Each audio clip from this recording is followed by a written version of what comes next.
Today we're getting joyful and triumphant.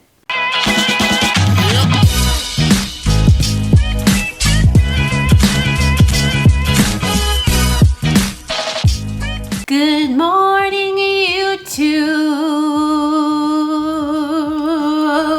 What's up, guys? I hope you're safe and healthy and happy and doing okay. Today, we're doing a full review. See, I do get to the full reviews, but I just have a billion shoes. I have one video a week, and that's really all I have time for, so you just have to have patience and keep the faith. So if you saw my intro to this video, you know already what shoe it is, but for those of you who didn't, we're fully reviewing the Saucony Triumph 17. I have about 65 miles in this shoe, so I'm more than ready to give it the full review that it deserves. I did a first run impressions of the shoe maybe back in like March, I think. Damn, yeah, maybe March. And my feelings on it were pretty positive. So did they stay that way? Did my opinion totally change? We're gonna find out today, but first, watch this video of me running in the shoe.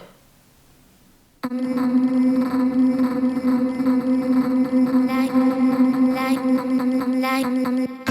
wide awake, I can sleep tonight. Staring at the ceiling like a restless child. Cause you're running around telling all these lies. You're telling all these lies, boy. You said you needed space, bet you're out right now. Drinking with your friends, having a good time. But when you're feeling lonely, you come back around. You come back around.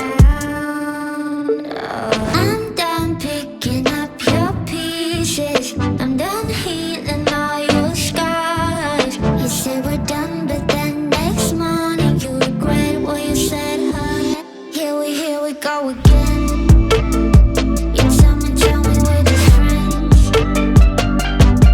But then you call me feeling sorry for yourself. You want me back and tell me that you need my help. Here we go again. So tell me where your friends at. Cause you call me feeling sorry for yourself. You want me back and tell me that you need my help. All these thoughts are just running wild. You treat me so bad, but then you love me right. I can't get this off my mind, oh. Before we get started today, I just want to let you guys know that I purchased this Saucony Triumph 17 with my own money. No one's paying me to make this review. I'm just making it for fun. And no one's going to see this before you do. Except maybe my girlfriend and my friend. Maybe a couple people, but nobody from Saucony, nobody from Running Warehouse. So with that said, let's move on. If you're unfamiliar with my full reviews, let me give you a rundown. First, I go over the specs, then we talk about the upper, the midsole, the outsole, and then my conclusions on the shoe. Then I rate it out of 5 stars. So if it's the best shoe I've ever worn and I never need another as long as I live, it's gonna be 5 stars. And if it's the worst shoe that I've ever worn, it's gonna be 1 star. Then at the end, I throw up a screen with the pros and the cons so you can get a better idea visually of what I liked and disliked. So enough ranting and raving, although that's what all of my reviews really are. Let's get into the Triumph 17. The Saucony Triumph 17 is 9.5 ounces for a women's size 8, but for my 10.5 size foot, this shoe was 10.65 ounces. It's got a heel to toe drop of 8 millimeters with 30 millimeters of stack in the heel and 22 in the forefoot. And for me, this shoe ran true to size. As for the upper, Saucony is using an engineered Jacquard mesh with tons of padding everywhere you look. We have what appears to be multiple layers in the toe box, plenty of cushioning in the midfoot, and a ton of material in the heel. The tongue is really padded and the laces are even padded kind of in their own way. As I said in my first run impressions video, this is a lot of upper for me. However, like I said then, it still stands that this is extremely comfortable. Because of all this padding, there's really no room for irritation up here. But there are a couple of things that posed a problem for me in the beginning and still kind of do. While the shoe is true to size, I did get some heel slippage, which the runner's loop did fix. But I've been getting that a lot lately with different running shoes, not just this one. The upper fits, but the heel slips, and I just wish that we could figure that out. Another issue with the upper of the Triumph 17 for me is it is hot. In my first run impressions video, I actually said that I took this shoe out on a warmer day, which was 60 degrees, and that it was hot on that day, and I wondered what it would feel like in the summer. Well, here we are.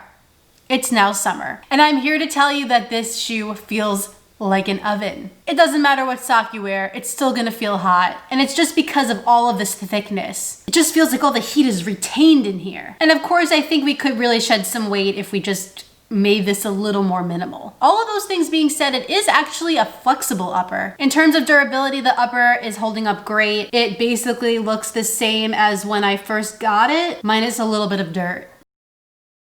Moving on to the midsole of the Triumph 17, Saucony is using a full-length PWRRUN Plus cushioning system. I am totally digging all of the PWRRUN foams that I've tried. Like I've said a bunch of times before, it's kind of like Adidas Boost, but lighter and way better. It gives you that same spring and response, but it's more stable. And it just feels like a more well thought out, efficient midsole material. In my first run in this shoe, I said that I felt that spring and that response, but a pillowy feeling at the same time, and that's pretty much been my experience in the rest of my miles in this shoe. One thing that I did notice on my last run in this shoe is that maybe it flattened out a little bit in the forefoot over time, and I mean ever so slightly. But I can't really tell if that was all in my head or I actually felt that, I'm not sure. Just wanted to note it, just wanted to put it out there. Because before that last run, I would have told you that this feels exactly how it did when I first took it out of the box. Bead-based foams have proven to be really durable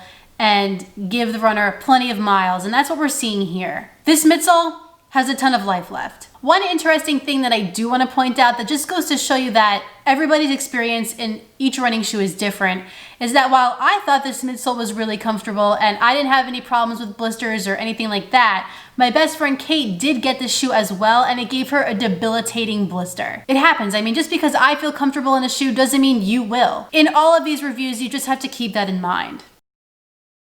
If we turn the shoe over, you'll see that Saucony is using a Tri-Flex crystal rubber throughout the outsole of this shoe. While it may look like there's a lot going on and a little too much rubber, I actually don't feel like it gets in the way of the shoe at all. Because of the flex grooves in that outsole, the shoe still moves with your foot. Again, yes, there is a lot of outsole material here, but you're getting this shoe so it will last a long time. And it can't last a long time if there's not enough rubber. So while you are sacrificing on weight maybe, you're getting a shoe that's really durable. As far as the traction goes, it's outstanding. It grips onto surfaces of all kinds with flying colors, wet, dry, damp. Some of the traction pattern in the forefoot is starting to wear a little bit, but it hasn't been an issue for me. And I think mostly that's probably cosmetic. I don't think this outsole's dying out anytime soon. I think we got a long way to go.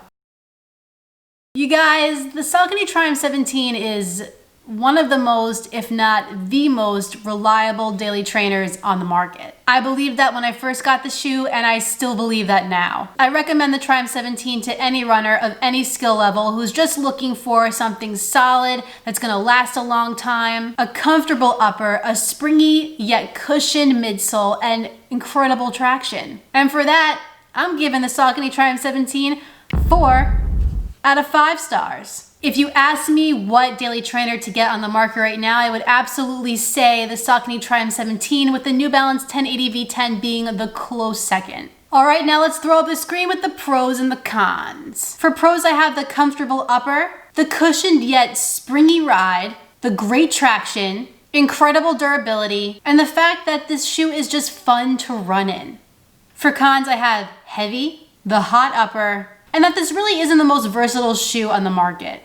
The Saucony Triumph 17 is $149.95 on runningwarehouse.com, which I think is a pretty fair price for what you're getting here. I bought it with my own money and I'd buy it again. If you're interested in picking up your own pair of a Saucony Triumph 17, go down to the description of this video, click that Running Warehouse link, and pick up your own pair. It is an affiliate link, which doesn't mean much for you. It just helps out my channel, which is fantastic because then I can continue making these videos and you can have something to do for 10 minutes if you're bored. Who doesn't love wasting their time with mind-numbing videos? Well guys, that concludes my full review of the Saucony Triumph 17. If you enjoyed this video, please like it down below and subscribe. And when you're done with all that, hit that notifications bell down below so you can find out every time I upload a new video. Going up on a Sunday. I have another video for you guys next week, of course, but in the meantime, get out there, socially distanced, get on the grind, and don't forget to run like heller. See you next time.